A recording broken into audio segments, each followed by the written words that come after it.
Isang customer natin ay dumating nga yung kanyang 30-month pay bonus at nilaan niya ito para sa kanyang motor.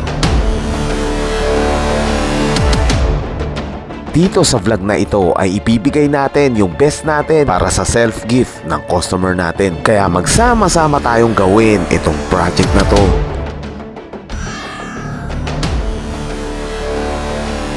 Bro, sulit ba yung 30-month pay mo para sa motor mo na pinagawa mo sa amin?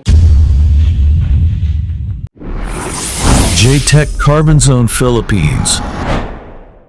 Bago nga natin simulan, ipapakita muna namin sa inyo itong unit ng kliyente natin. Isang MT-15 nga pala itong motor na to at ito na rin yung status ng motor niya. At nakikita nyo nga dyan sa stock paint nito ay sobrang daming hairline talaga. Ito yung sakit ng stock paint na kulay black at faded na rin yung ibang kulay. Kaya dito inumpisahan na rin natin kalasin yung mga kaha na mga gagawin natin. At bago yan, ipa-fast forward muna natin guys para mabilis na lang tayo. Pero dahan-dahan lang din tayo nagkalas ng mga kaha na yan para safe pa din at wala tayong masisira na clip at may balik natin ng maayos pag natapos natin. Ganito nga yung mindset natin pagdating sa pagbaklas ng mga kaha. Yung tipong iniisip namin na inaangkin muna natin yung motor na pinapagawa ng mga kliyente natin para pag natapos itong project natin, pati rin kami ay mababawi rin yung pagod at oras na nilaan natin dito. Kaya masarap sa pakiramdam yung pinagpagura mo talaga na alam mo sa sarili mo na magbubunga din yung pinaghirapan mo balang araw. At tapos na nga tayo magkalas ng mga kaha at eto na nga lahat ng mga gagawin natin guys. At medyo marami nga yan kaya hindi na rin tayo nagdalawang isip pa kaya pinrepair na rin natin. At inuna na muna natin yung mga panels na may texture tulad neto. At eto nga yung isa sa nagpapatagal sa proseso natin. Pero meron naman tayong sanding tools at malaking bagay at makakatulong sa atin to para mapabilis yung trabaho natin. Kailangan nga nating alisin itong mga textured neto para nga mag-flat yung surface ng mga panels na to. Sa madaling salita, ito yung nakakaganda lalo sa finished product natin. Kaya after nga nyan ay liliyahin natin ng dry sanding at mano-mano nga nating liliyahin yan. At sa may stock paint naman ay wet sanding yung ginagawa natin dyan. At tama kayo sa nakikita nyo guys, ganyan nga natin pine-prepare yung mga kaha o mga project na mga pinapagawa sa atin.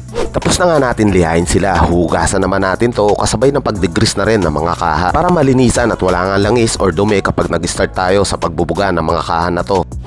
Pagtapos, in-apply na rin natin yung primer plastic promoter dahil wala nga kulay mga to. Pero naituro na rin namin sa inyo at gusto pa rin namin ulit-ulitin para mas makabisado nyo yung proseso natin. Kaya gusto namin lahat tayo matutunan yung mga ganitong proseso. Sabay sinabayan na rin natin ng spray peeler para ma-apply natin yung base color natin maya-maya. Itong sealer natin or spray peeler, pagtapos mo nga in-apply yan ay magliliyan na naman tayo dahil hindi mo pwedeng rektahin ng kulay. Tapos ito na nga yung mga in-applyan natin ng primer surfacer dahil hindi nga ito makinis kaya punta na tayo sa sanding process. Dito nga ay nililiyan na natin pero bago nyo liyahin, i-make sure nyo muna na tuyo na talaga yung spray filler na nilagay nyo kapag kayo na ang gagawa. At wet sanding nga yung ginagawa natin dyan. At pwede rin dry sanding basta maliyan nyo talaga maayos yung mga panels na gagawin nyo guys. Tapos huhugasan na naman natin sila sabay ng pag-degrease ulit ng mga kaha. At mini-maintain lang talaga natin na malinis talaga lagi yung mga panels na ginagawa natin dito. At eto na rin yung nakasanayan natin sa araw-araw na production. At tama nga yun na narinig nyo para maiwasan natin yung aberya at mapadali yung trabaho natin dito. At pinakita rin namin talaga sa inyo kung saan dumadaan muna sa ganitong proseso yung mga pinapagawa ng mga kliyente natin.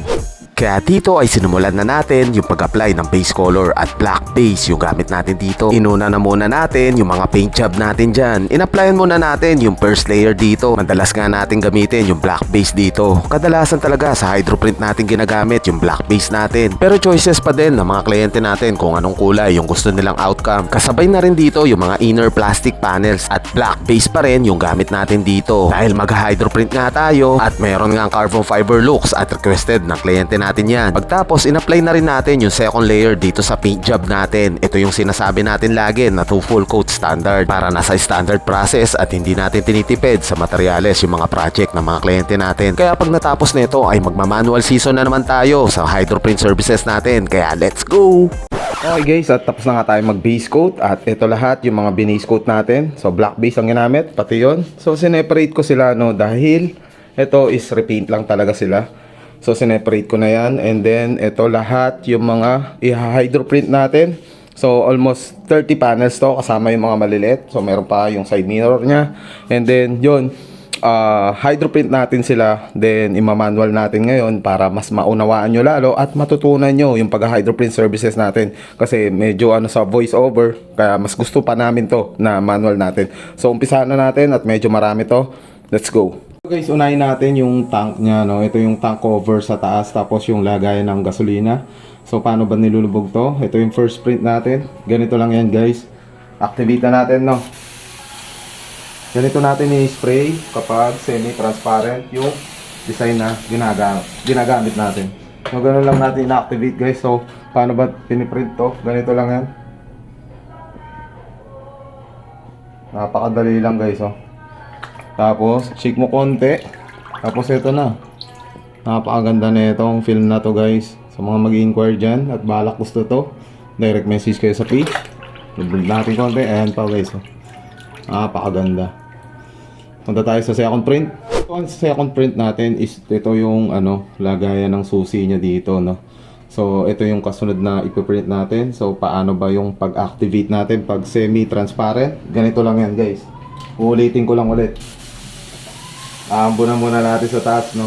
Pero depende yan sa gun setting na pag-activate nyo. So ganun lang guys, no. So ito ipiprint natin. Ganito lang yan.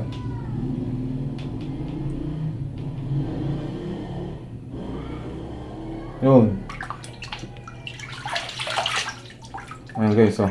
Napakaganda. So lahat yan meron. Kahit sa mga side, ayan, meron lahat yan guys. Ito kasi yung pinaka-tough nya. So kitang kita to. Kasi ito yung manubela nya. So kita pa rin guys hanggang dito. Alright. Ito tayo sa third print. So yun guys, ito yung third print natin. Ito yung sa side fairings nya. Pero inner plastic to. Plastic yan guys, oh. So, yung motor na ginagawa natin, hindi naman ganun kalaki yung mga fairings niya. So, ito yung side panels niya. Maliit lang yung pinaka-outer niya. Nandito lang siya. So, ito na yung piprint natin. Third print. Medyo mahaba to. So, activate na natin, no? Parehas lang. Ganun pa rin.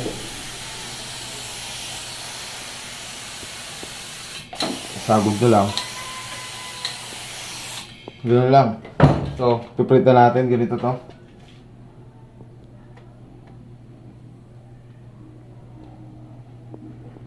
Yun lang kasimple, no? Pag kayo nagtutubog guys, tandaan nyo lang lagi. Ayan, guys, oh. Ito sa side nya, tapos ito yung sa pinaka-top nya. Ito kasi yung upuan nya. Alright? Sana nagigets nyo yung sinasabi ko at nakakasabay kayo sa process natin. Punta tayo sa next print. So yun guys, ito na yung fourth print natin. Ito naman yung cover ng pipe nya, yung tambucho, no? So ipiprint na natin, fourth print natin. So activate na. So parehas lang din kung paano natin ina-activate yun. Ganun lang din yung gagawin nyo kapag semi-transparent yung film na gagamitin nyo. Okay? Activate na natin. Yan lang guys, oh. Pero depende yan sa gun setting na ginagamit ng spray gun. Okay? So guys, ganyan lang yan. Napaka-basic lang na ito. Kita nyo guys. Ngayon lang. Ganda.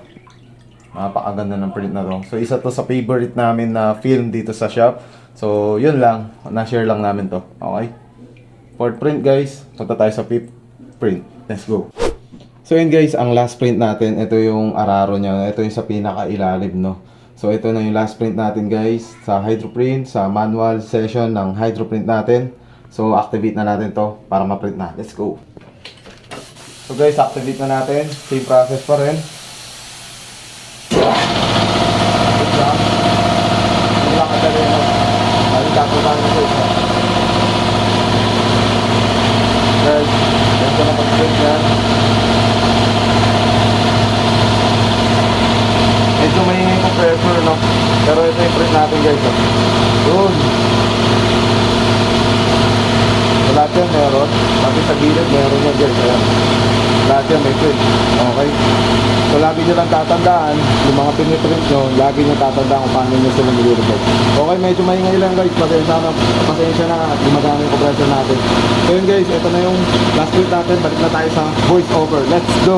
Balik na tayo sa voice over natin. Pagtapos nga natin mag hydroprint, matik na yan. Huhugasan natin sila para malinisan natin at bukod pa doon ay maalis natin yung mga nalusaw na design na dumikit sa mga panels na nilubog natin. Pagkatapos nga nyan, ititinted muna natin yung mga carbon fiber looks natin dito para medyo hawig ito sa mga urig carbon na mga ginagawa natin. At hindi lang yun, para mas maganda lalo yung finished product natin. At minsan nga pinagkakamalan pa nga na urig carbon mga to. Pero carbon fiber looks lang to guys ha. Magkaiba din kasi ang proseso ng mga yon. Kaya hindi natin pinagkukumpara yan dahil meron din tayo real carbon fiber services. Alright?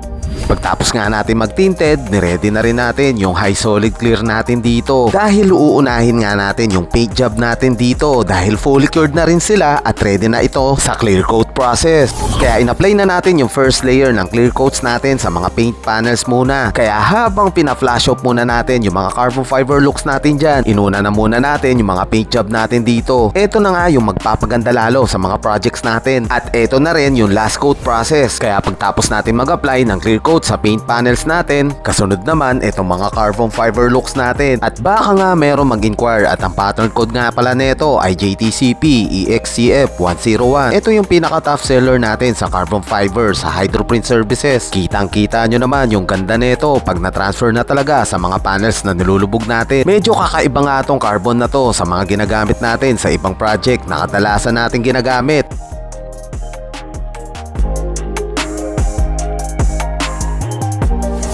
Tapos balik na nga tayo dito at eto na nga silang lahat. Pero quality check na muna natin bago nga natin ilagay itong mga kana to. Kitang kita nyo ba guys, wala pang ang buff at wrap yan. Kita nyo na yung magandang output ng ating carbon fiber looks, diba? At kasabay na rin sa quality check itong mga paint job natin. Eto nga yung finished paint job natin guys na may halong dedikasyon at may pagmamahal sa gawa. Kaya dito ay in-install na rin natin at malapit na rin nating matapos itong self gift ng customer natin. At alam na rin namin na excited na kayong makita lahat ng mga ginawa natin dyan. At alam nyo na rin na hindi ganun kadali yung mga pinagdaanan ng mga panels na mga ginawa natin dito para aware nga yung mga magpapagawa sa atin guys kung saan muna dadaan yung mga panels na gusto nilang ipagawa sa atin. Ito rin yung tipong masela na talaga tayo sa paglalagay ng mga fairings at maiwasan nga natin na magasgasan yung mga panels na mga ginawa natin dyan dahil gusto namin na planchado at walang magiging aberya dahil nasa last quarter na lang tayo ng proseso natin. Kaya excited na rin kaming i-turn over na tong unit ng kliyente natin at makausap kung ano bang masasabi niya sa mga ginawa natin guys. Pero hindi pa nga tayo natatapos at magsiceramic coating nga tayo para may paint protection din itong motor ng ating kliyente. At iba talaga kapag naka-paint protection yung mga alagang motor natin. At marami na rin nakasubok na ito at nakapag-order na nga sa atin at baka gusto mo ring umorder at bigyan ng regalo ngayong Pasko yung mga mamahaling motor nyo. Kaya pwede kayong umorder sa amin. Kaya direct message kayo sa aming page o paano, kita-kita na lang tayo sa dulo ng video guys. So yun guys, what's up? At eto na yung finished project natin. So papakita muna namin sa inyo yung mga ginawa natin dito. So let's start dito sa kanyang carbon fiber, no. So ito yung headlight niya, ayan. Using pattern code JTCP EXCF101 guys, no. Ito yung exclusive pattern natin, no. Napakaganda ng weave na yan guys. Okay. Then kasama rin yung kanyang side mirror. Alright. And then yung sa gas tank niya guys, naka carbon fiber din. Tapos syempre yung paint natin. Yun. So naka ceramic coating din yan. So lagi kasi yung driver dito. So kailangan protektado yung kanyang tank din. Otherwise meron, lahat naman merong paint protection na rin. So naka ceramic coating siya. And then yun, yung reflection ng ano natin, paint, no guys, oh. Mirror finish, glossy finish. Alright, so hindi mo na kailangan pa magsalamin pa. Kitang-kita nyo naman. Medyo nag-ano lang yung lens ng camera natin sa cellphone. Okay. Then, ayan guys, yung mga carbon fiber. Tapos do sa inner nya. Then, sa side fairings, ayan. Tapos guys, kasama rin yung kanyang araro, no. Naka carbon fiber din. Then yung kanyang heat guard. Alright? Rear fender, guys. So, same lang yun doon. At isa pa, guys, no? Check nyo to. Yung weave ng carbon natin is papunta siya doon. Okay? Then, pag papunta siya dito, papunta pa rin doon yung carbon fiber natin. Ayan. So, papunta lahat dito. Pati yung sa loob niya, guys. Kaya, no, kitang-kita nyo, guys. Papunta lahat doon. Ayan. So, yung weave niya, papunta dito. Ayan, no, guys. Papunta doon. Pati yung kanyang mga side mirror. Alright? So, lagi kong sinasabi sa inyo na kailangan detalyado lagi yung mga ginagawa natin. At ito pa. As you can see, guys, oh. Tingnan mo yung weave ng carbon natin. Isa lang siya papunta. So, papunta lahat doon. Ito, araro niya, tsaka yung sa side fender niya, at yung heat guard niya, guys. So, 'di ba? One weave lang, pati yung kanyang rear fender. Ayan. So, napakaganda kapag ganito yung printout mo sa Hydroprint Services. Kaya lagi namin sinasabi sa inyo na kailangan detalyado lagi yung mga ginagawa natin dito. Ayan, guys. So, 'di ba? Papunta siya doon. So, pa V-type yung weave ng carbon natin. Alright? At kasama din yung chain cover niya, guys. Ayan, naka-carbon din. No? So, papunta siya doon. Ayan na, guys. Okay? So, pa V-type din yung kanyang Tarhager ata to, kung di ako nagkakamali. So, yun, guys. Ayan, naka-carbon din siya. Okay, so pinakita ko lang naman sa inyo yung mga ginawa natin. At ngayong araw, pupunta yung customer natin. So, ipipick up niya na tong unit na. At syempre, tatanong natin kung anong masasabi niya dito sa motor niya na ginawa natin. So, yun lang, guys. At hintayin natin yung customer natin. Let's go! Guys, nandito na yung customer, yung may-ari na itong pinagawa natin. No? Ay, pinagawa sa atin, sorry. Bro, JP, kamusta? Bro, ito na yung project na motor natin na pinagawa mo, no? Si JP, guys, no? Galing pa siyang Taguig. So, iniwan sa atin yung unit niya. Ngayon, ito na, binalikan niya na. So, nakabalik na siya dito sa area natin. Kaya, yun. Bro, tignan mo muna, bro. Check mo muna. Ba't di mo pinapasok ang kasama mo? Hindi, okay na yan. Kamusta bakasyon mo, bro? Ay, bakasyon pala. Nag-visit ka pala ng Taguig, no? Ayos lang po. Sige, bro. Take your time para, syempre, makita mo yung ano namin.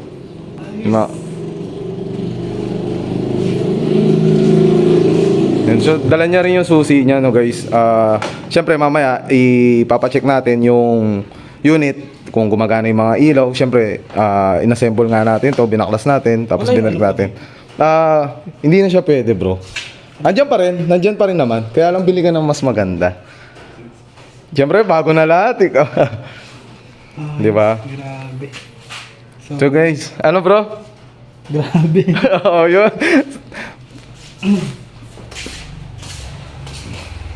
Yung rear fender, tapos yung mga chain guard mo, bro, yan. Ang ganda guys ng carbon na yan, no.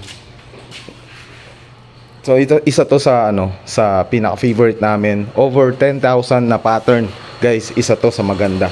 So exclusive pattern to, guys, no. Hindi siya yung standard pattern na ginagamit natin lagi sa vlog. So ito medyo kakaiba talaga siya.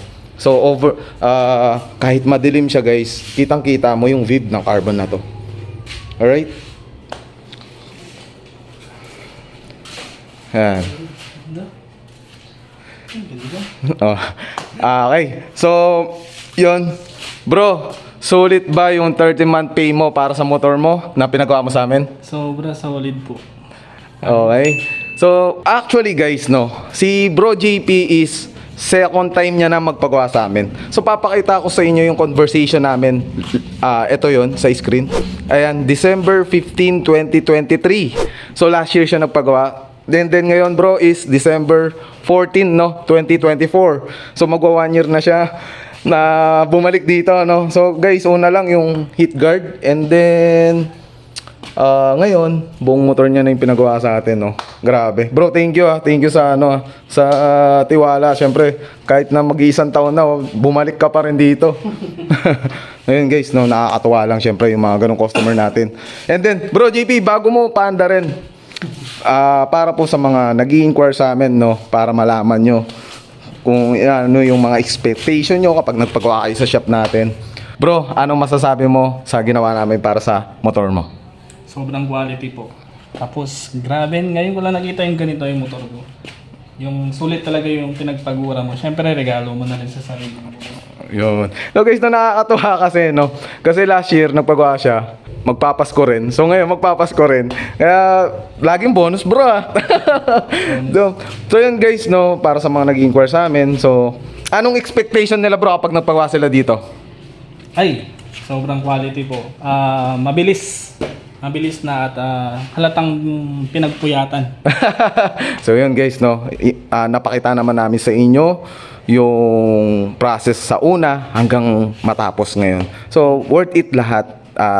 Lagi ko sinasabi sa inyo guys na ibigay natin yung best natin para pag nakita ng customer natin or yung mga makakilala, kaibigan ni Bro JP. At isa pa, wag natin sayangin yung binabayad sa atin ng customer natin. Ibigay natin yung best natin para ma-appreciate na makakakita ng mga project na mga ginagawa natin. Alright? So JP, start mo muna. Siyempre guys, iniwan sa atin yung motor, so kailangan i-ano rin natin kay Bro JP yung iti-take over natin sa kanya na maayos yung motor niya. Alright? Ayan guys, naka-start na yan. Start ko na. Oh, sige bro. So kailangan natin pakita sa kanya na maayos. Yun. So yung headlight gumagana guys, ayan. Napakaganda oh. Putik. Nakakita nyo naman yung before na ito, di ba? Bro, number 1, napaka-importante, flasher bro. Check muna flasher. Tsaka yung mga ilaw mo bro, kung gumagana o hindi. Yun, left. Gumagana. Okay, check na lang natin. Sige bro, sa kabila bro. Wala rin. So i-check natin yan sa likod. Pero doon sa harap okay siya bro. Alright. Ang high beam bro, baka hindi rin gumagana. Tama bro. Yun. Yung mga ano mo, yung to bro. Alright. Yung sa likod lang, so ayusin natin yan ngayon bago natin i-release syempre. Naiwan kasi yung susi niya guys, dinala ni JP, kaya hindi namin matest-test kung okay ba yung sa likod nung binuo namin. Kaya yun, so ayusin muna natin yung flasher niya. Then, bago niya uwi, yung alaga niya, no, guys, gawin muna natin yung flasher. Dito nga ay inaayos natin yung mga flasher sa likod ng motor ng kliyente natin. At habang inaayos nga namin yan, may nabanggit nga yung kliyente natin at doon na lang daw sa taga-wiring ng motor niya. At dahil daw meron talagang problema yung mga flasher niya sa likod at yung taga-wiring niya nga lang daw ang may alam neto. Pero guys, na-check din kagad sana natin to kung iniwan sa atin yung susi ng motor ng kliyente natin. So yun guys, hindi na natin siya na ibalik pero si JP na daw ang bahala. Ano lang naman siya sa wiring pero syempre kami gusto namin na mas maayos sanang i-release pero doon na lang daw doon sa nagtaga-wiring ng motor ni Brother JP. Sila na ang bahala dito. So otherwise, bro, okay ba bro? Thank you. Bro, eto kasama ni JP. Bro, ano masabi mo bro sa ginawa namin para sa motor ni JP? Oh, wow. Oh, di ba? So yun guys, pauwi na si JP ngayon. At bro JP, lagi mag-iingat sa drive. And advance Merry Christmas sa'yo. Maraming salamat sa tiwala. So yun guys, no, another project vlog done. So hopefully sa mga naituro namin dito sa project na to, mas makatulong sa inyo. At marami pa kayong aabangan na project vlog namin na i-release. Kaya kita-kits tayo next project. Maraming salamat. Bro, thank you ah. Maraming salamat.